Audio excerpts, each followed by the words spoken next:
Welcome to the Aerospace Advantage podcast, brought to you by PenFed. I'm your host, Heather Lucky Penney. Here on the Aerospace Advantage, we speak with leaders in the DoD, industry, and other subject matter experts to explore the intersection of strategy, operational concepts, technology, and policy when it comes to air and space power. This week, it's time for the Rendezvous, our monthly look at what's happening in Washington, D.C. when it comes to air and space power, plus important national security trends we should be watching around the globe. And we've got a lot to cover this week. We're recording on Wednesday the 3rd, so if world events have developed since then, we'll catch that on the next episode. So, with that, everyone is back from summer break, school has started, and it's time to get back in gear. And we've got a big group today because, as I mentioned, a lot of topics. So, I'd like to welcome Sledge Harmer. Sledge. Great to be back. And Lazer Lazarski. Also great to be back. Hopefully everybody had a great August. So, as you know, Sledge and Lazer are Washington insiders, but we also have our Dean, Lieutenant General Dave Deptula. Sir. Good morning. Charles Galbreath. Good morning. Great to be here. JV Venable. It's a great day in September, isn't it? It is. And Brigadier General Houston Slider Cantwell of our Mitchell team. Morning, Lucky. Yes. Welcome back to school, everyone. So, Lazer and Sledge, we've got a lot to cover. Let's get started. And let's begin with a congressional update. Where do the defense bills stand, and what should we be tracking? Let's start with the good news. I'll start with the FY26 National Defense Authorization Act, the NDAA. So as we're recording this, the Senate this morning will vote and is expected to pass the motion to proceed to get on the bill and begin debate over on the Senate side on the authorization bill. And then the Senate Armed Services Committee over the August recess, they completed a manager's package of amendments that were filed before they left. And right now there's about 50 cleared amendments that are in there. And what will happen is Senator Wicker and Senator Reed will file a substitute amendment that has all those cleared manager's package amendments in there. So the Senate hopes that it will get unanimous consent to actually debate on the floor. And as Sledge knows, we used to do that a lot, but for the last couple of years, we haven't been able to do that because it just takes one member to say that they don't like what amendments are going to have been agreed to debate on the floor, and it stops the whole process. So right now, I'm not sure what will happen. I know the substitute amendment will get filed. And then once that is filed, if they can't get debate on the floor, if they can't finish it on the floor, the Senate will, like they've done in the past, will take that substitute amendment and then conference that with the House. And if you look over on the House side, they're going to begin floor debate on their defense bill next week, next Tuesday, and then they are expected to finish it by the end of next week. There's over 1,000 amendments that have been filed, but they'll get it through very quickly. And then what ultimately happens, the HASC and the SASC will begin resolving the differences between the two bills starting the end of September, early October. And the final agreed bill will not get brought to the House and Senate floors until December, because we expect that, as it typically is, be a bit of a Christmas tree.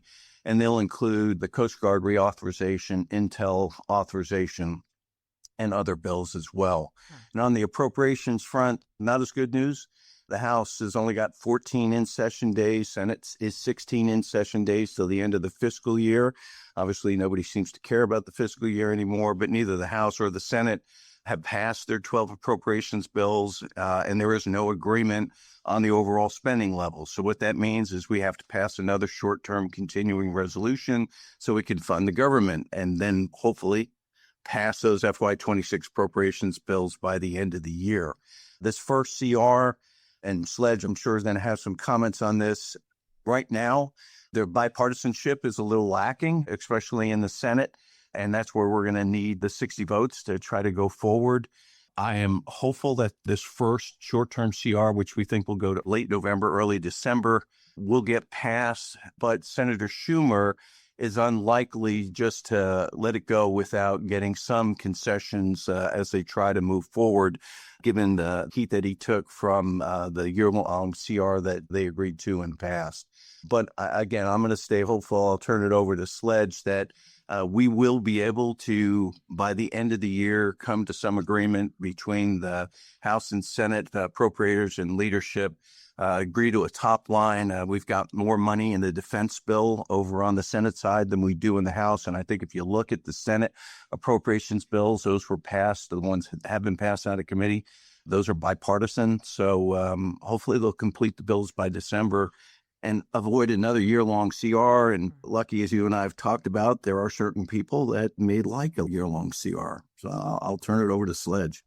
I think that's a great recap, Lazer. Just a couple things and more in the background to be tracking or just for situational awareness that will affect the timeline that Lazer laid out so well. I think obviously the top line difference, there's about $22 billion more in the Senate bills than there is in the House. So how they resolve that.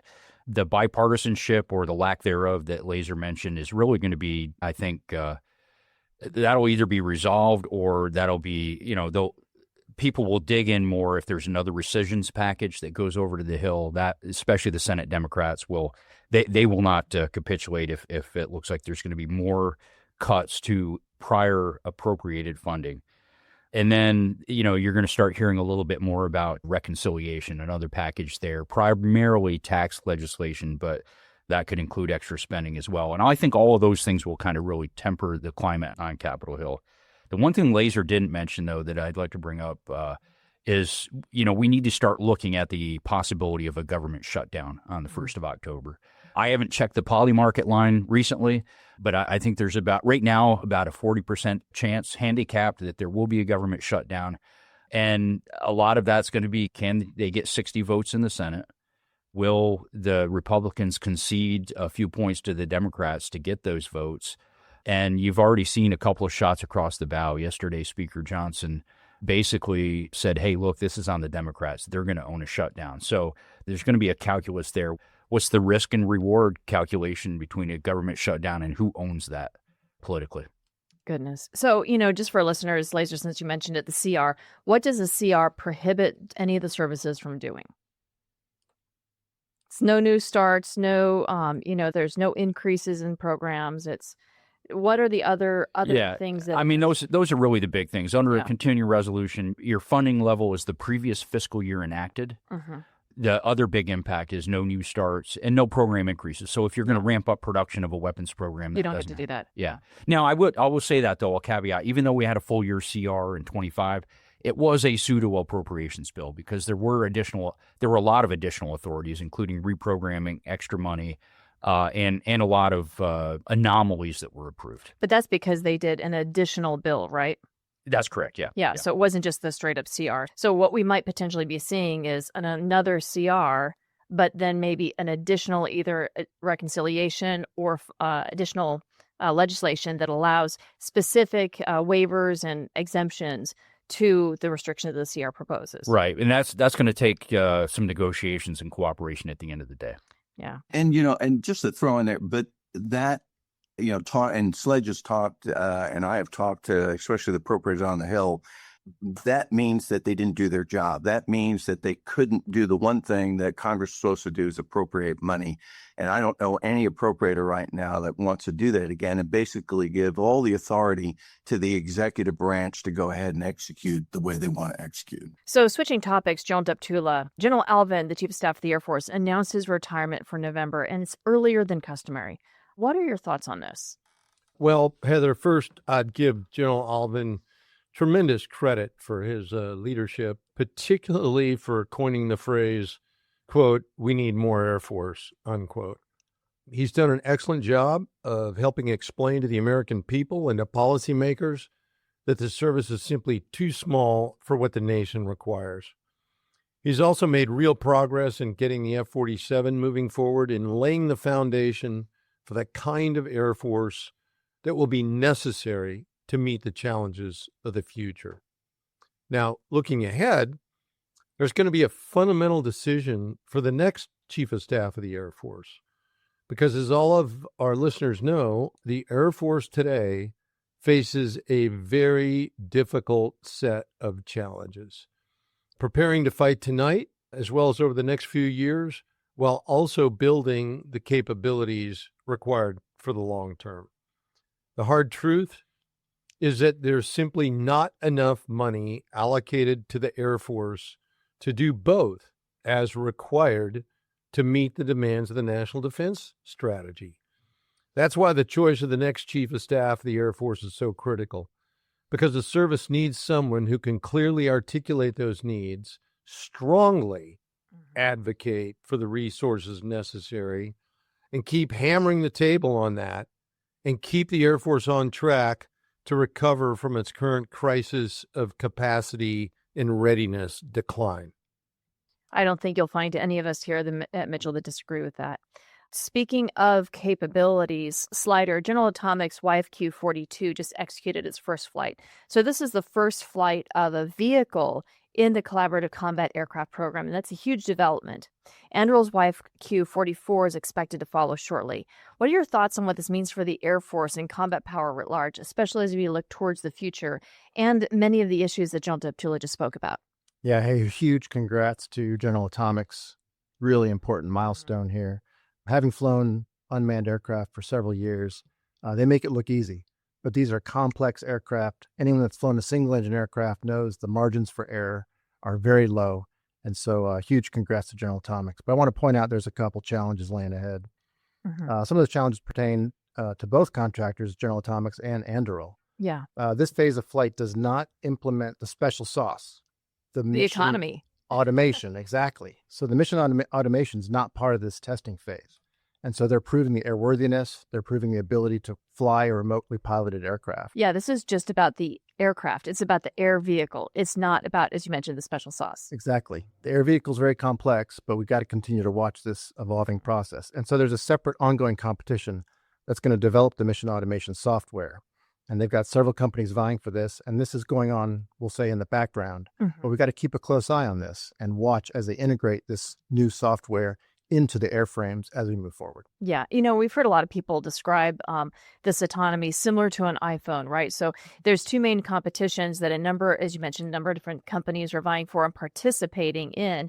One is developing the OFP. So that's sort of like the iOS for your iPhone, right? That's the basic operating system. And then the other are the apps. And the apps you can think of as that's what's providing you the mission capability, the mission autonomy to be able to go and do the JOB. And so how those all integrate will be really crucially important. But hey, the first thing first, you got to get the air vehicle airborne and make sure that it can go fly and do what you think it's going to do. Exactly. So what are the thoughts from the rest of the group on CCA and where they're at? I'll jump in for, again, both exciting and frustrating. I'll call it deja vu, right? and listen, what we need to go faster. And I agree with everything said, but let's ask ourselves, so what? Where does this go? Are we serious about the effort this time? Or is it just another exercise in research and development? How much are they going to cost? And how many are we going to buy? I mean, actually buy, just like, Roper said we were going to buy 1,000 low LCATs. Never bought anything. We're supposed to buy how many F-35s or how many B-21s? And have we programmed the funding? And when will we actually field and integrate the CCAs into the inventory? Because, fly them around does nothing. I need to get them in the hands of the warfighter. And if we look back, everybody remembers Skyborg, and I just talked about LCAT, Loyal Wingman. Now we have CCA. Great. So when do the warfighters get them in the weapons inventory? And I was saying back in 2000, Secretary Roper was Secretary of Air Force for Acquisition Technology Logistics. He testified to Congress on these efforts. And I remember him saying, we're going to buy 1,000 of these things. And then the Mitchell Institute wrote a paper called Understanding the Promise of Skyborg and LCAT. And that was in November of 2020, which stated the Air Force should procure LCAT and a significant number to increase its combat capability and so forth.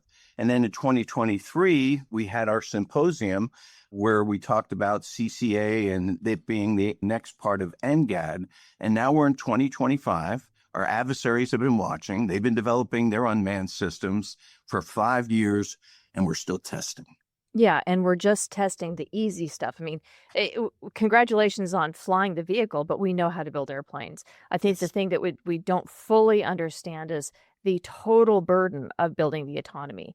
And we have to manage people's expectations so that we can support industry appropriately in developing not just the flight autonomy, but the mission autonomy as well. Yeah. And I don't think we fully understand. Yeah, no, I agree with you there, Lucky. And the thing I would add, the third leg to that stool, you've talked about the vehicle, you've talked about autonomy, but and use the iPhone analogy again, there's the network.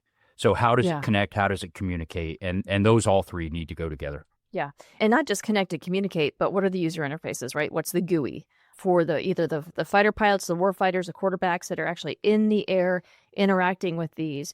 or how else we can imagine using these aircraft. So it's all of these things. And we need to ensure that as we move forward, that operational concept and the technology that follows and that operational architecture supports and solves the problems that we want CCA to solve. And here's where I would say that the minimum viable product, I think, is something that is really important. We have talked with our industry partners who are working on the mission autonomy, and they are really developing it in that simulation environment. But simulation needs to move to the real physical world, and it needs to inhabit the real physical vehicle. And so that's where getting that minimum viable product of bringing those pieces together so that we can do exactly what you're saying, sir, is let the warfighters play with it, figure out what it's useful for, and move forward. Because we know that CCA were developed to solve the harder problem, which is weapons density, right? We need to be able to get more missiles within the battle space because we're not buying airplanes at the rate that we need, and we're not producing and absorbing pilots at the rate that we need either. But that's actually a much more difficult problem set. So let's, manage expectations and get these vehicles into a place where they can provide value to the warfighter without necessarily pushing them beyond where their maturity actually is. And I'd also just like, in General Deptula, you remember this, F-22, and we kept adding more stuff. So finally we locked in F-22A. Let's, like you just said, Lucky, let's field it. I don't need to continue to add everything on. I can improve it over time. But if you don't get it out there to be tested with actual aircraft and see how it does in actual missions, we're not going to know just by simulating it. Yeah, and the price point has to be appropriate as well. So, JV, we just talked about the aircraft shortfall, the pilot shortfall, the readiness shortfall, and General Spain just took command of Air Combat Command. And his remarks at the ceremony left no ambiguity as to his primary focus, readiness. And you recently just completed a paper about this, so I'd love to hear your thoughts on the topic. Thanks, Heather. The fact that he actually came out and said something about readiness was wonderful. We've heard General Alvin say readiness is a focus, but what I want is specifics. I want to know what they're going to do and how they're going to move the ball forward. The conversation about how you measure readiness is not one for me that's up for debate. It comes down to flying hours and sortie rates for our air crews. That drives everything else. Maintenance manning, you need it. You've got to have it in order to propel those sorties forward. WSS, got to be there, and it's got to be there in quantity. Flying hour dollars, it's got to be there. But ultimately, we need sorties for our air crew. We heard last night in a conversation with a senior leader that air crews are getting 9 hours a month in frontline fighters at certain locations. 9 hours is 118 hours a year. That's half of what we felt was qualified to go out and fight the fight during the Cold War. The man who drove all of that for me was General Bill Creech back in the 70s, and he did a revitalization of the United States Air Force that we got to enjoy for almost 30 years after he left his office as the TAC Air Commander, the TAC Commander. And what he did was actually mandate, go through and tell people what they needed to do. He did a study on how to generate sorties, how to better organize maintenance. But he took charge of the readiness ball. He was the guy for the Air Force that drove everything else. My question today is, who's in charge of readiness? And Elmo Spain needs to be that guy. He needs to be driving this forward. And the goal for him ought to be getting our fighter crews flying 3 to 4 times a week and getting our bomber crews flying at least once a week in long-range tactical sorties. And if we can bring that to bear, like General Creech did, then General Spain's name will live just like General Creech's did for many years to come. What are other folks' thoughts on this? Sledge has said this over and over again. We live in a resource-constrained environment, right? So how does he balance readiness, development, modernization in that resource-constrained environment? How does he manage the oldest and smallest combat air force and turn that into a newer, more modern future? And what are the trade-offs? Because I agree everything that was said, but then we always go back to the trade-offs. What can I afford and what can I keep and what do I need to do? Because I need to continue operations now. But I agree. I think General Spain and like General Wills-Back before him, they understand the readiness challenges and the modernization needs. Now we have to make sure they get the resources, as General Deptula said, so they can execute the mission. Yeah, well, here's where I'll just jump in here. And it can't be, this is where the new chief's going to have to make a decision. This can't be business as usual. I heard it the other day from somebody that said, well, there are always more efficiencies. No, they're not. We're done with efficiencies. There is no more efficiency left to squeeze out of the people who are populating the Air Force anymore. You need to give us more resources, or you're going to lose in the next major regional conflict, period, dot. So you want to lose? Then keep doing business as usual. If you want to win, did you just watch the frapping PRC military parade?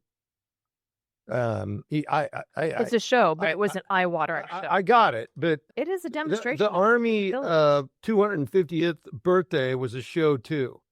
And I'm sorry, but I watched the personnel of the PRC march in Red Square, and then just take a clip of our United States Army marching down Constitution Avenue and compare the two. I'll just leave it at that.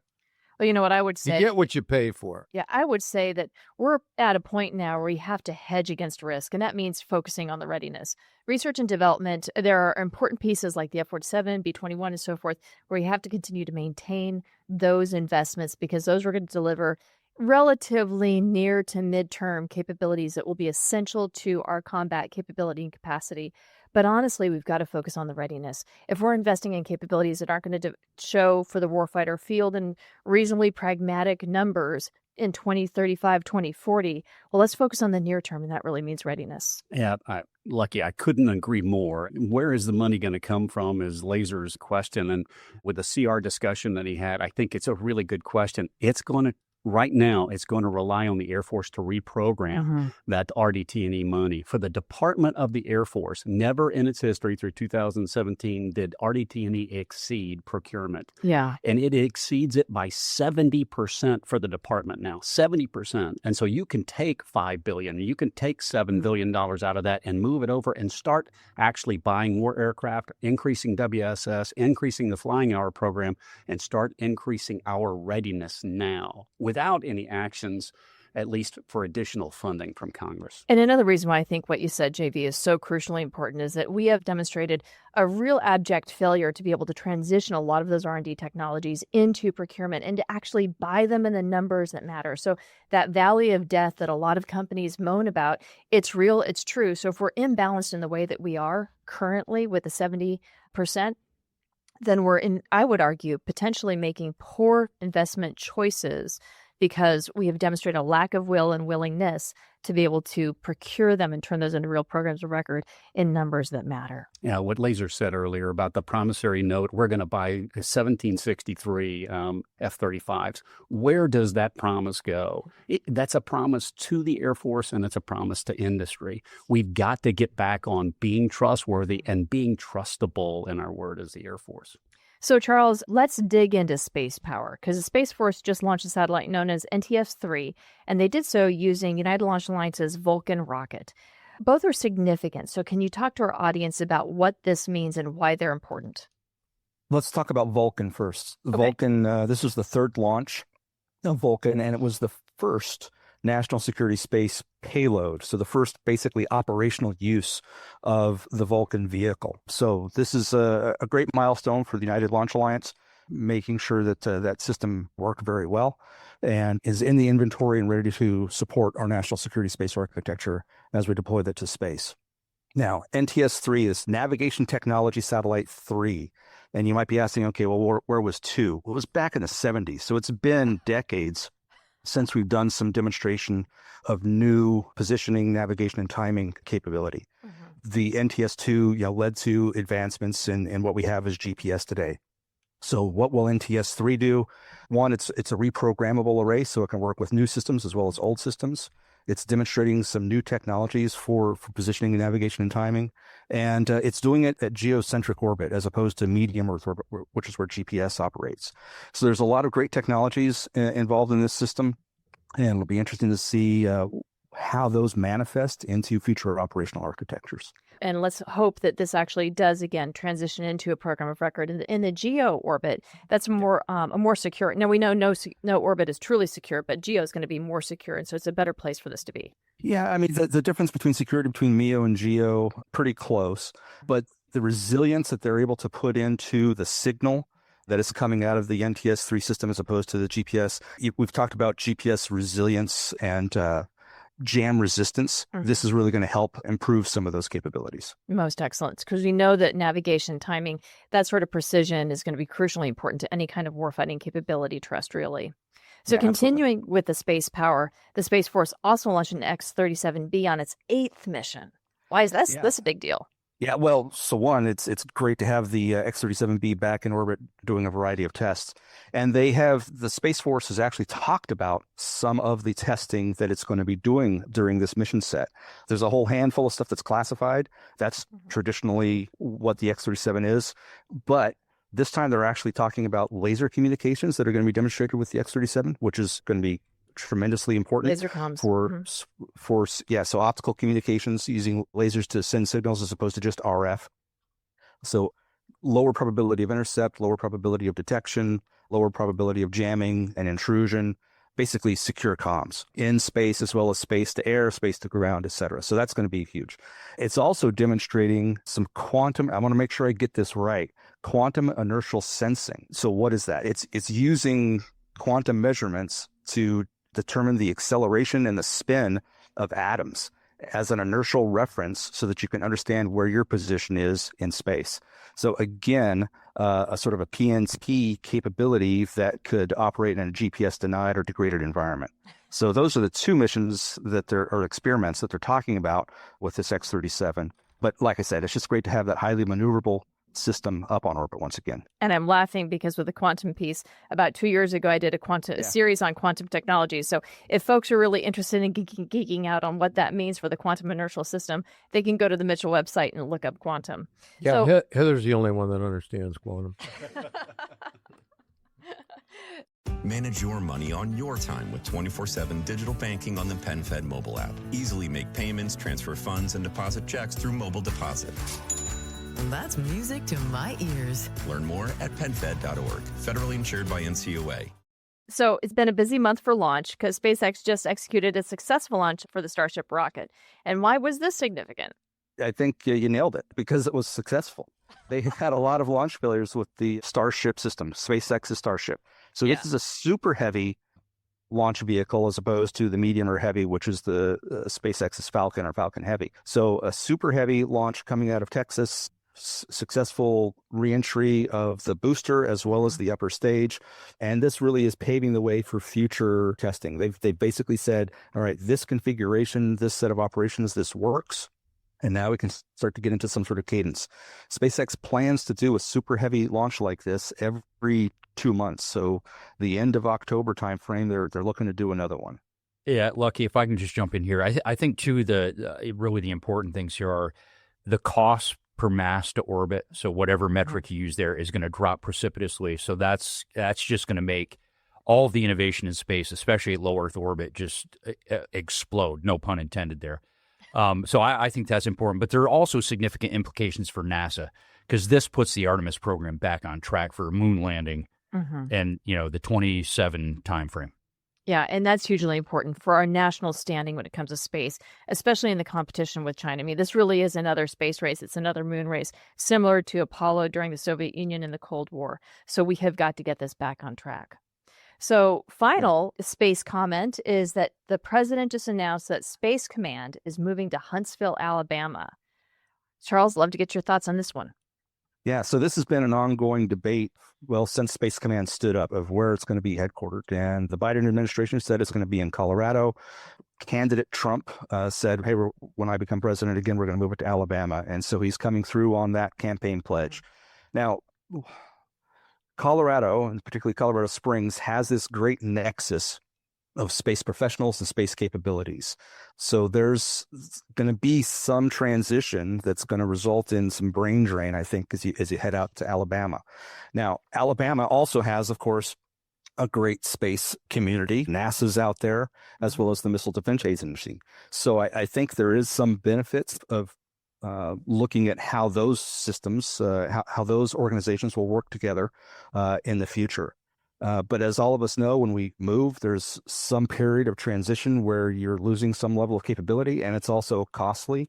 And, at a time when we're supposed to be looking at every penny that we spend for our national defense, is this the right time to do such a move? The old saying, if it ain't broke, don't fix it. But apparently we're going to be fixing it, moving it to Alabama. Well, the decision's been made. Are there going to be sufficient qualified personnel in Alabama? I know that's a huge kind of behind the scenes discussion topic. Is there a lot of people working at Space Command, Space Force in Colorado Springs area who aren't going to move? Yeah, absolutely. And, we've seen this story before. When Space Command shut down the first time and the space mission moved to Strategic Command, there were people in Colorado Springs that just refused to move to Omaha. So there was some of that drain. Yeah, other people did get hired and brought on, and they were able to do it. And we shouldn't for a second doubt the capability of the men and women of Space Command to get the job done. They're going to get it done regardless of where it is. But there will be some transition costs, and there will be some personnel transitions that won't occur. They won't move to Alabama, but there are some great space experts there in Alabama too. Yeah, I'm not picking one side or another. I'm just looking at the process. I mean, we had a pacing process. We go through, we do the study. We've all seen the stoplight charts. I have to hope and still believe that we are objective as we go through those. And when I look at those stoplight charts, it's not politically motivated. It basically shows me, hey, here's where the most cost-effective long-term, not short-term, location and mission. I mean, they factor it all in. And from what I saw, again, it all said Alabama. There were 3 of them done. I just hope that process is still as pristine as it had been when we all served. Well, switching gears, Slider and JV, I'd like to bring you back into the conversation to talk about our allies and partners, because our allies appear to really be getting into gear when it comes to increasing their defense investments.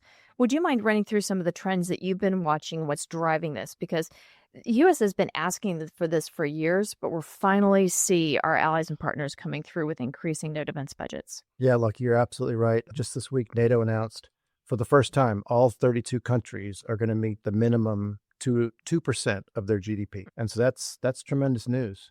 And then earlier this summer at the June NATO summit, they actually agreed to a 5% GDP goal, with 3.5% going to core defense programs. That'd be like weapons and personnel. And then an additional 1.5% going to resilience and readiness, things like infrastructure, protecting the defense industrial base.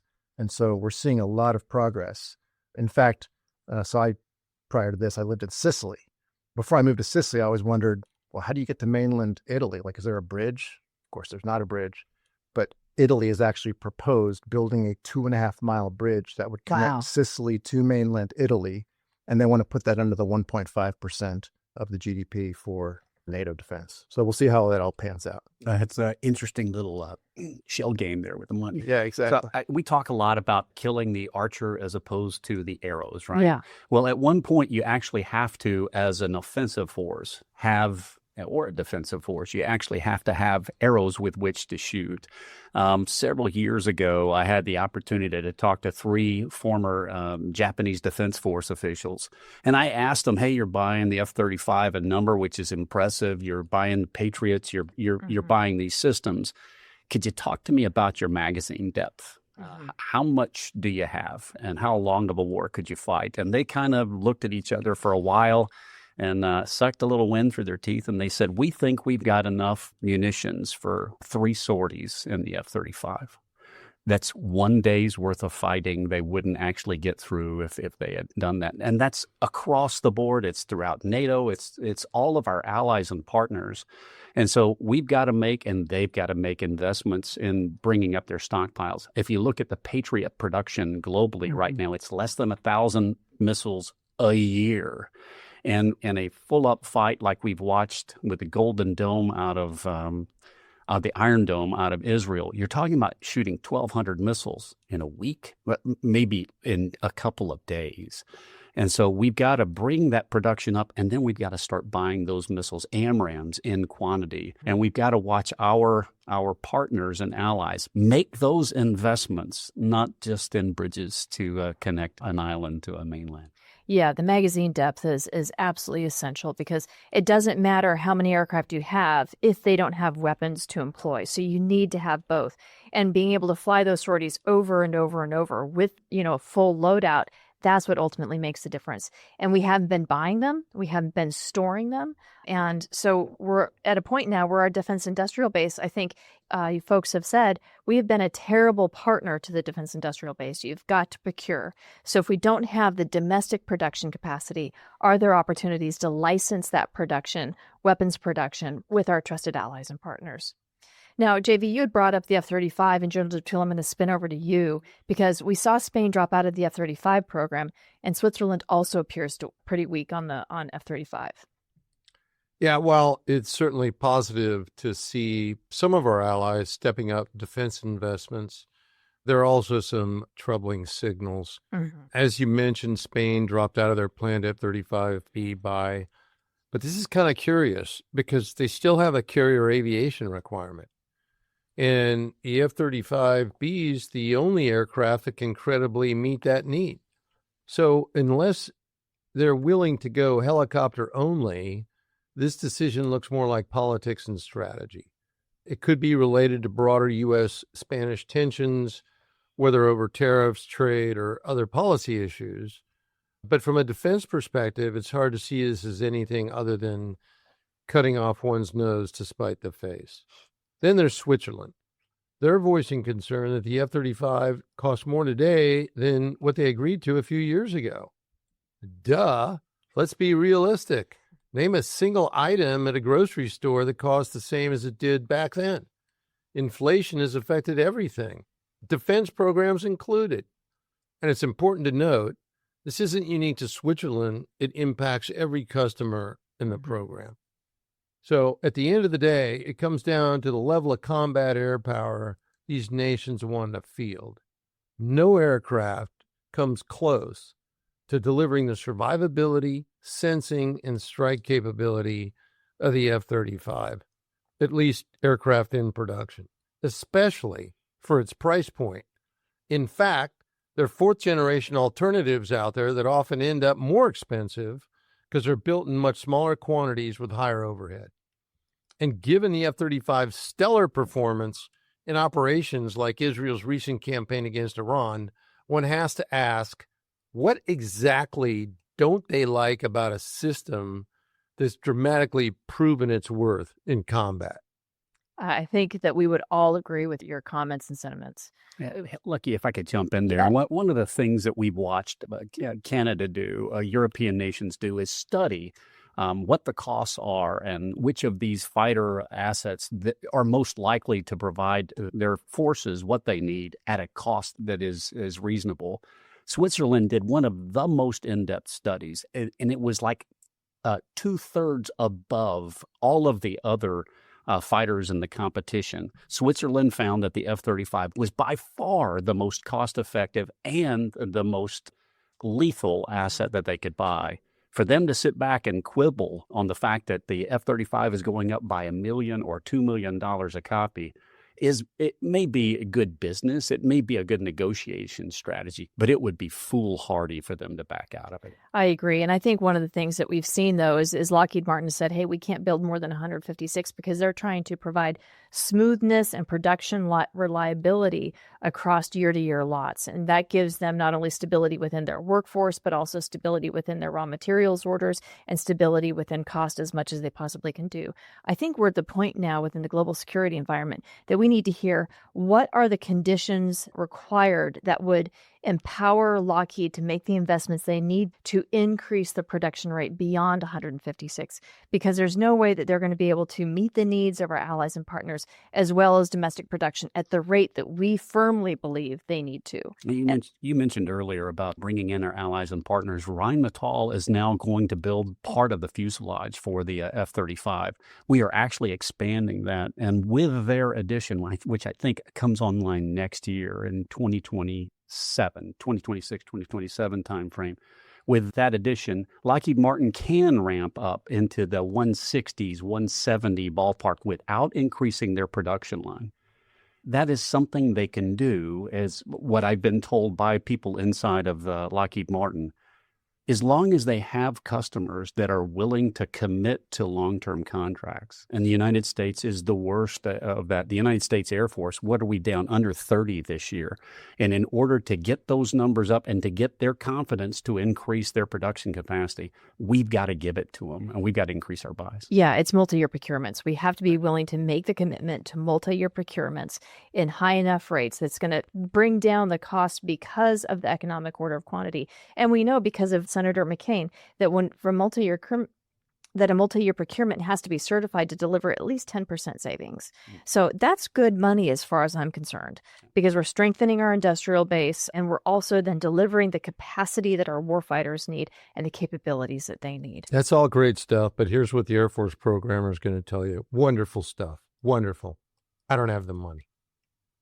It's not in the budget. Let's move on. Yeah. And so then we get to, all right, what are we going to cut this year? So that's why I go back to my remarks early on saying, look, the next leadership of the Air Force, both the secretary and the chief, need to make it explicitly clear what needs to be done. So much so that they're willing to be irritants to the system. We cannot continue to do business as usual, or we're going to lose. And we've heard Admiral Paparo say, when it comes to his area of responsibility in Indo-PACOM, that the Air Force is the only service that can provide fires where he wants them, when he wants them. And so we need to be able to follow up the needs of the combatant commander with the resources. And that means providing those resources, providing that budget, that TOA to the Air Force. Yeah, that's right. I just wish he'd stop using anachronistic terminology like fires and replace that with effects. Yeah. So again, pivoting a little bit, something we've talked about routinely on the Rendezvous is Ukraine. Sir, it's been a few weeks since the Alaska summit when President Trump met with Putin. Really like to hear your thoughts on how that went and what the status is today. Sure. Well, when it comes to Ukraine, the Russian approach, I think, is pretty clear, explicitly clear. I don't know how much more proof the people need, and their approach is talk and take. They sit down for discussions, but at the same time, continue their attempts to grab territory, press their advantage, while intentionally targeting hospitals, schools, residential areas, and other civilian locations. This isn't an issue of collateral damage. It's intentionally killing civilians. And we, as the world's strongest remaining superpower, need to be very careful not to play into or perpetuate that dynamic, because U.S. credibility is absolutely on the line here. This isn't just about Ukraine. China's watching closely to see whether or not the United States has the resolve to stand by our values, our commitments, and our partners. If we falter, that sends a dangerous signal to Beijing and others who are looking for opportunities to weigh aggression. Another key point is that we cannot repeat the mistake of artificially limiting Ukraine's ability to project power. That was a major misstep of the Biden administration, holding back systems that could have put Russia on the defensive much earlier. The reality is simple. Russia will only negotiate seriously when it's under real pressure. And that's why it's so important we give Ukraine what it needs, not just to survive, but to push the Russian war criminals back onto the defensive. I saw a piece today written by Greg Slayton, former senior diplomat and author of Portraits of Ukraine, a Nation at War, in which he recently stated, quote, "All people of good heart want a just and lasting peace in Ukraine, but Putin is not such a person. It is impossible to end a war when the aggressor is determined to continue the killing on a massive scale. And that's exactly what Putin's doing," unquote. One other point. It's very important to note that the reality is, from a strategic perspective, the Russians are actually losing. They've made very little territorial gains, and those that they have made have been at an extraordinary loss rate. And they've lost in the eyes of the international community. But look, Putin doesn't care about losses, plain and simple, or the vast majority of the international community. He only cares about power. And that's how to get him to the bargaining table. Demonstrate the power that the United States is capable of imposing on him, both economically and from increased support to Ukraine, in addition to removing all the restrictions on the use of weapons that we've provided them. So speaking of keeping pressure on Russia and keep them on the defensive and removing those restrictions, Sledge and Lazer, the Senate's got language teed up regarding the sanctions on Russia to continue to increase the pressure on Russia. Where does all of this stand right now? That's a great question. The docket for the rest of the fiscal year, through the end of September is pretty booked. But there's actually two bills here.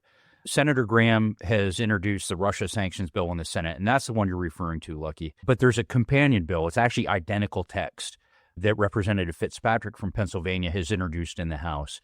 Now, Graham's bill has 84 co-sponsors, which is 85% of the Senate, and the Fitzpatrick bill has 89 co-sponsors in the House. So there is broad bipartisan support for a sanctions bill against Russia.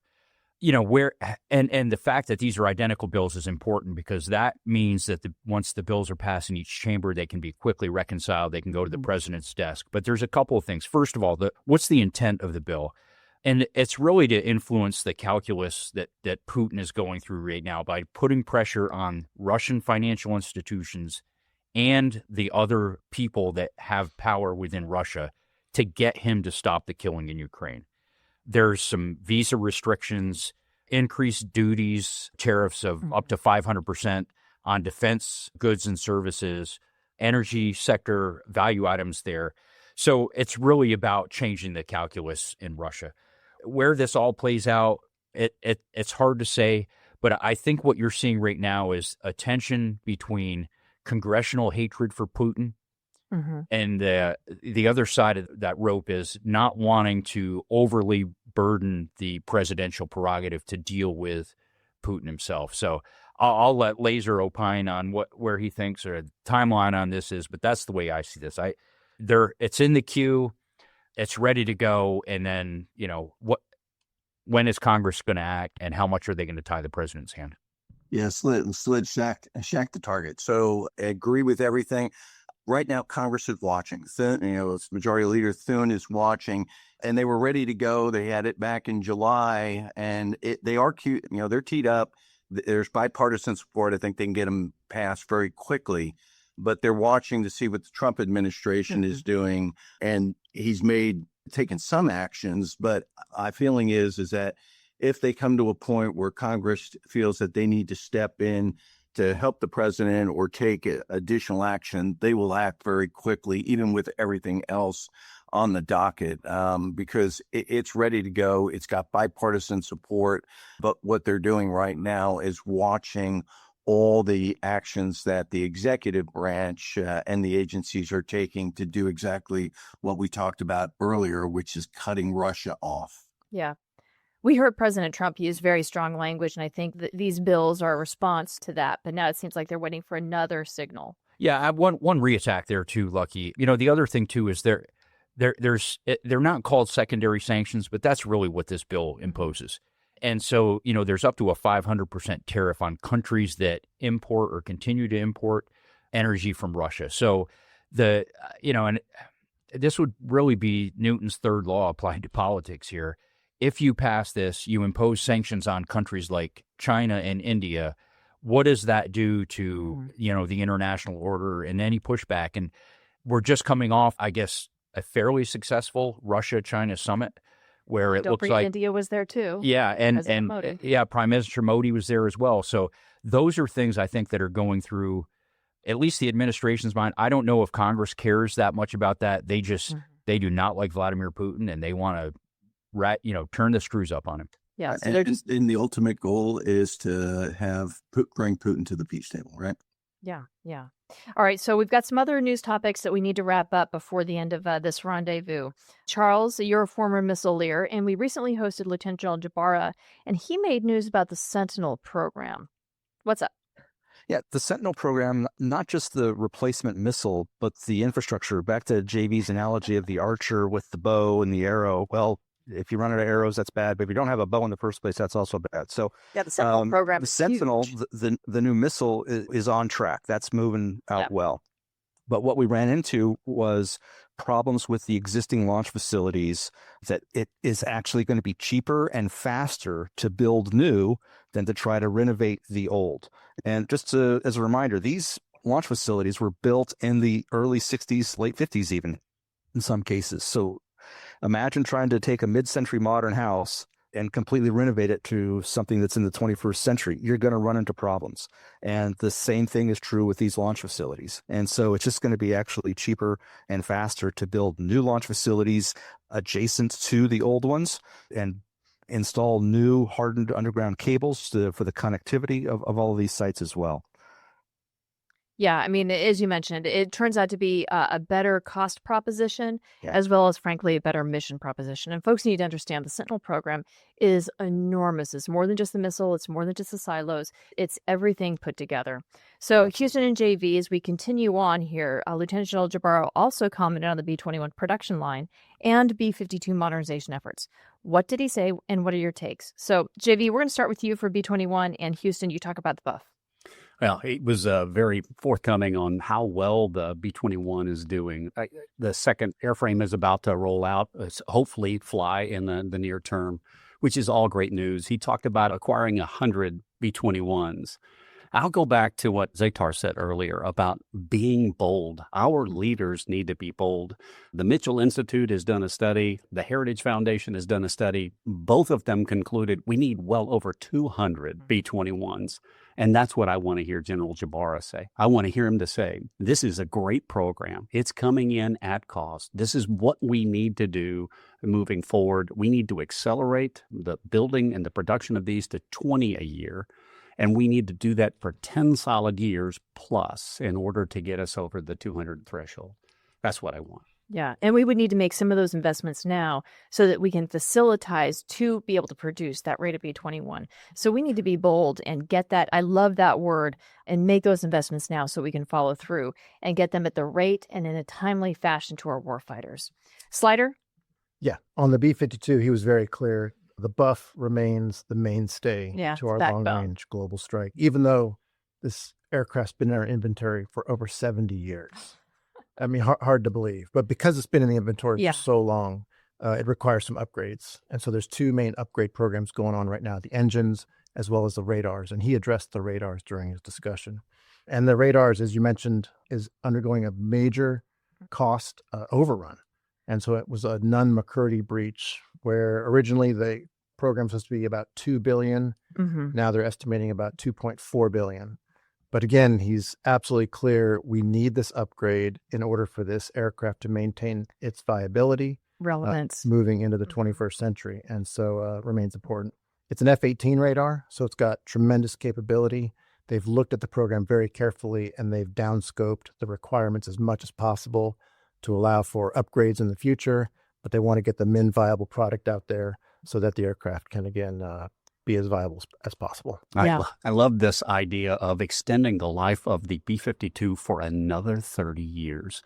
B-52J will actually take the 1962 airframe to the year 125 years of aviation excellence for the B-52. What I want is for us to buy as many B-21s as we can before we get to another letter in the designation of the B-52.